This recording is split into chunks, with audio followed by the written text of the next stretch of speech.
Okie dokie, so I have Krishna, Talia, and Abby, who unfortunately isn't with us today.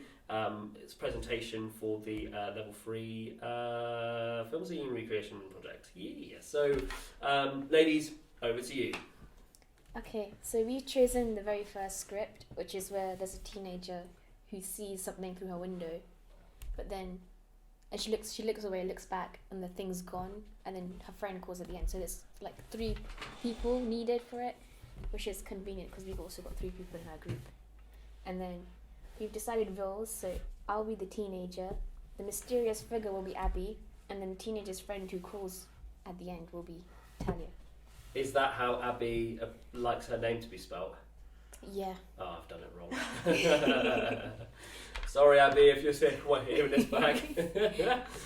We've added a bit of a spin to it though, because it's supposed to be kind of like a horror, but we want to add a bit of comedy into it and see if we can make it scary but make it entertaining and funny, because I feel like we could do that a bit better than horror. Especially, Okay, I'm going to put a pin in that and then review that later, but no, very interesting that you want to take your own take on it. Yeah, so that will be theme. And then location will be Denton Pastures, which is... No idea. It's kind of like in Wokingham, Winnersh, it's kind of in between the two. It's quite a nice little park. Right. Yeah. It's a large enough space for us to record, and without disturbing anyone else. That's it. Yeah. Oh wow, that was quick. Yeah. Any questions?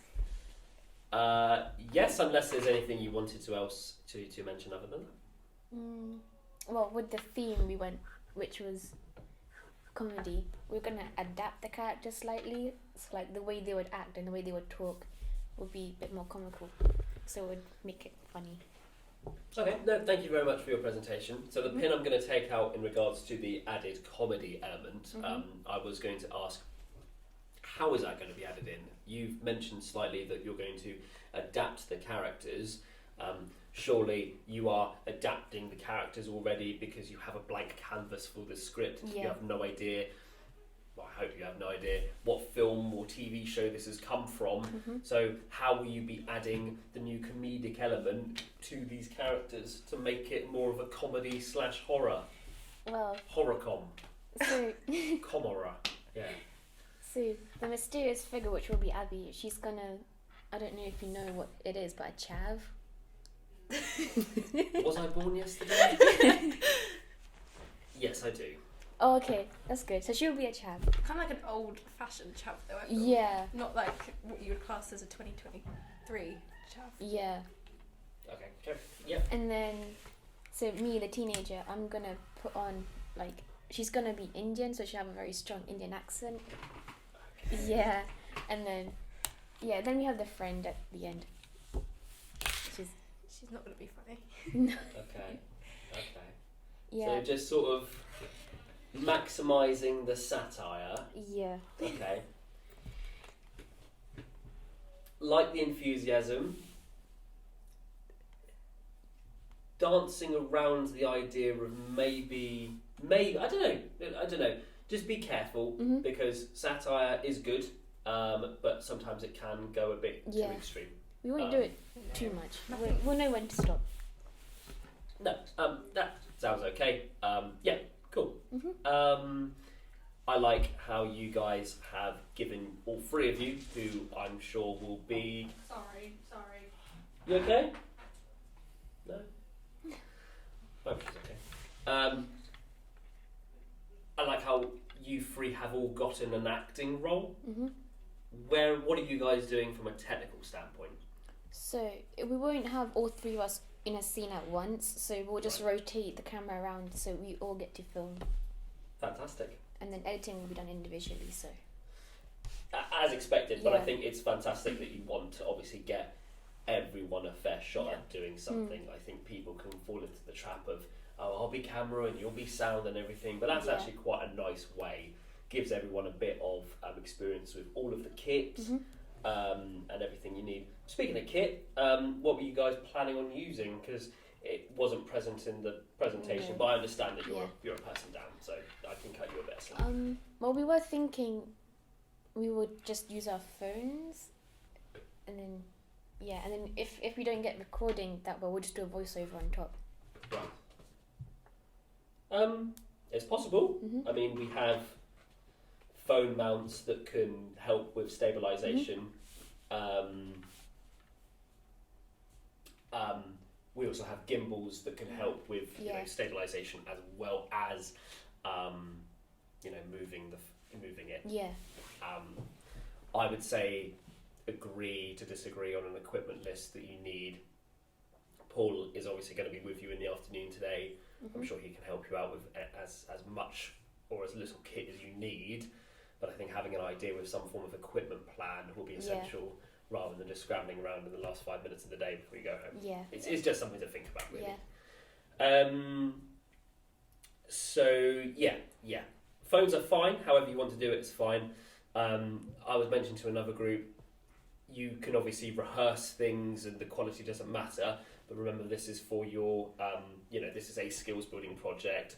In the exact same way that you'd want to do the documentary, you want to make it as high quality as possible, because you don't want to just have it as bad quality and then think, okay, in the documentary I'll know exactly what to do, and then you won't, because you've not built up that skill of working with high quality footage. So good that you're using your phones. Hope the camera quality with that is okay. Okay, point over now. What was I going to say? You have confirmed in regards to what time frames you're working on to me outside of the recording. For the recording's benefit, can you just confirm the time frame that you're planning on doing this? So next weekend, Sunday. The 19th. Sunday the 19th. We're going to go meet up and then record.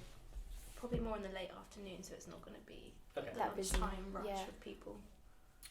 So I would recommend taking a look at the call sheet template, because obviously you guys are all going to an outside location. Mm-hmm.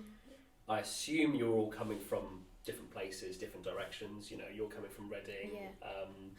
And I'd say the call sheet isn't necessarily something that's absolutely needed. You can get away without it. But I think to benefit this project, this situation that you're in, and also I imagine that you guys would like to do a bit more than just finish the year with a pass. This is a good bit of extra pre-production that can test you guys, and actually, if done correctly, will get you will help getting you to a higher level and a higher standard of quality of planning. Okay. In terms of hours on that Sunday, how long do you think you'll need? Because obviously, I don't know if you're planning on doing this during the day or the night. Oh, we're going to do it during the day. Okay. Because, and then I don't think it will take us too long to record. No more than 2 hours, I don't think. Yeah. Once we've kind of got the idea. Allow yourself a little bit more time than 2 hours. Okay. You can fall in the trap of really just squeezing it in, every last sort of morsel in there. Mm-hmm. What's he bloody doing here? Every little morsel of time into those 2 hours, but actually don't cut yourself short. I'd say allow at least 3, because you've got that set up and take down period. Yeah. You also might get lost, and also just allow room for error. So within your production schedule, just be a little bit more forensic in timings, and also in the call sheet there is a bit with timings as well. Just allow yourself a bit more time. Also, because you're filming during the day, daylight will be quite important to you within an outside location. I would do a bit of research in regards to the daylight hours during that day in the exact location you're in, and also that can help you with pre-production planning, not to the minimum expectation, but to a higher expectation, if that makes sense. Yeah. Okay. And finally, just going through, why script 1? Well, we read all the others, but it was just script 1 that just seemed more like we could do more with it than the others. So we just went with this one, the first one. Yeah. Nice. Cool. Do you agree? Yeah, I think it was kind of down to preference of which one we thought was better for us. Yeah. I think the last thing with me is ensure that all 3 of you are doing your bit. So you're already doing it technically. You're already doing it with the acting of it, which is nice. Mm-hmm. Do it with the pre-production as well. So Krishna, for example, you've got 3 documents to complete. Talia, you've got 3. Abby's got 3. Okay. Don't let one person just do all of it. You've all got to put in an equal amount of effort, Okay. because that's what teamwork's all about. It Yeah. can't just be one driving person driving the whole team along. That's how a bad team manages. That's everything, unless you guys wanted to ask me anything in particular. No, I can't think of. it's fine. Cool. Well, thank you very much, ladies. Abby, wishing you well. See you after the break. Thank you very much. Thank Well you. done, guys.